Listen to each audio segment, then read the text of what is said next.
तन्हा गुलशन, फूल होते हैं जहाँ खार भी होते हैं। अब रात में बहुत बहुत मुबारकबाद पेश करता हूँ। आपने बड़े खूबसूरत अंदाज में शायर अहले सुन्नत जनाब भाई मोहतरम आज़म रज़ा तहसीनी साहब क़िबला से उनके खूबसूरत अशार समाअत फरमाए और महसूस हुए।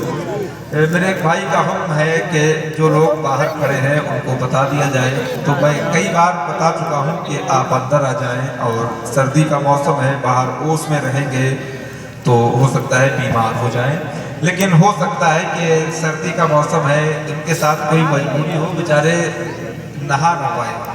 अब मुझे मजबूरन ऐसी बात करना पड़ रही है, मैं सरे शाम से कई बार कह चुका हूँ, तो आप टेंशन ना लें। जितने लोग नहाए धोए हैं वो इधर आ जाएं, और जो नहीं नहाए हुए हैं वो चाहे जहाँ रहें, हमें उनसे कोई टेंशन नहीं।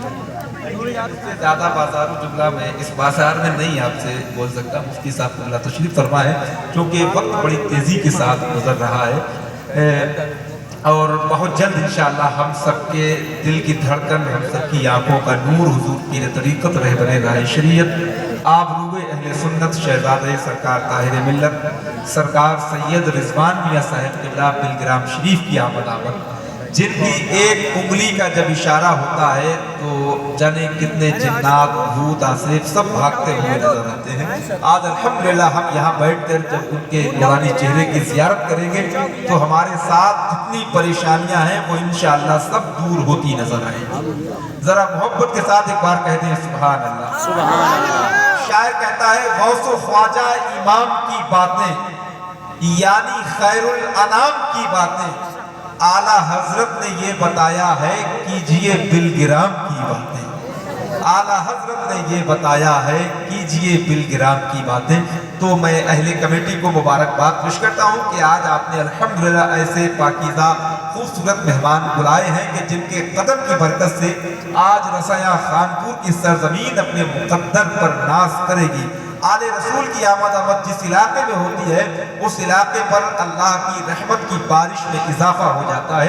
मैं आप हज़रात को बहुत बहुत मुबारकबाद पेश करता हूँ। बस ऐसे ही आप हज़रात इत्मीनान और सुकून के साथ तशरीफ़ फरमा रहे। बस चंद लम्हात के बाद सरकार रिजवान मिल्लत की आमद होगी। खलीफा हुजूर तहसीन मिल्लत हज़रत अल्लामा मुफ्ती आशिकुर रहमान साहब क़िबला तशरीफ़ फरमा है। खिताब तो आज हजरत का ही होगा, और तकरीर सुनना भी चाहिए, क्योंकि हम नात सुनते हैं तो नात सुनने से हमारे दिल को सुरूर मिलता है, मगर जब किसी अच्छे आलिम की बात सुनते हैं तो हमें जिंदगी जीने का शऊर मिलता है। तो नात सुनना भी जरूरी है और तकरीर सुनना भी जरूरी है। लिहाजा तकरीर तो